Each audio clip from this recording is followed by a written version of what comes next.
In today's video, I'm going to teach you how to use selection tools in GIMP, a comprehensive tutorial designed specifically for beginners. Whether you're new to GIMP or just looking to refine your skills, this guide will take you through the basic steps to effectively use selection tools in your editing process. First, let's talk about the range of selection tools available to you. GIMP offers a variety of tools, such as the Rectangle Select tool, Ellipse Select tool, Free Select tool, Fuzzy Select tool, and the Paths tool. Each of these serves a unique purpose and offers a distinct way to select parts of your image. The Rectangle and Ellipse tools allow you to select specific geometrical shapes, perfect if you're looking to highlight uniform areas. The Free Select tool, on the other hand, gives you more freedom to manually outline the area you want to work with. The Fuzzy Select tool is great for selecting areas based on color similarity, helping you quickly capture all parts of an object, even of the same shade. Lastly, the Paths tool is ideal for making precise selections with more intricate outlines.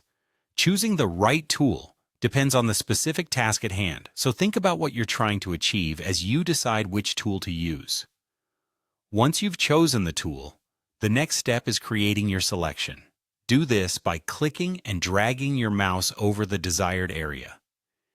If you're using the Fuzzy Select tool, simply click on an area, and the tool will automatically select adjacent pixels of a similar color. For the Paths tool, click to create anchor points around your object, and press Enter to convert the path into a selection. Pay attention to the selection lines, also known as marching ants, which indicate the boundaries of your selection. After making your selection, you might find it necessary to refine it with further modifications using the Select menu. You have the options to grow, shrink, or feather your selection area. Growing the selection increases the area around your initial selection, while shrinking pulls it in. Feathering creates a soft, fading edge, which is perfect for blending and creating a more natural transition between the selection and its surroundings. Each of these adjustments helps in tailoring your selection to achieve the desired look and feel for your edit. Now that you're satisfied with your selection, you can proceed to apply edits. This is where the magic happens.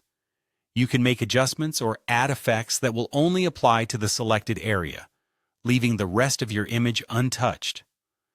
This can be useful for enhancing a part of an image, changing colors, or even applying filter effects just to the selected area.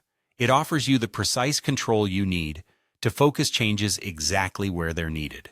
And there you have it, a straightforward approach to using selection tools in GIMP for beginners.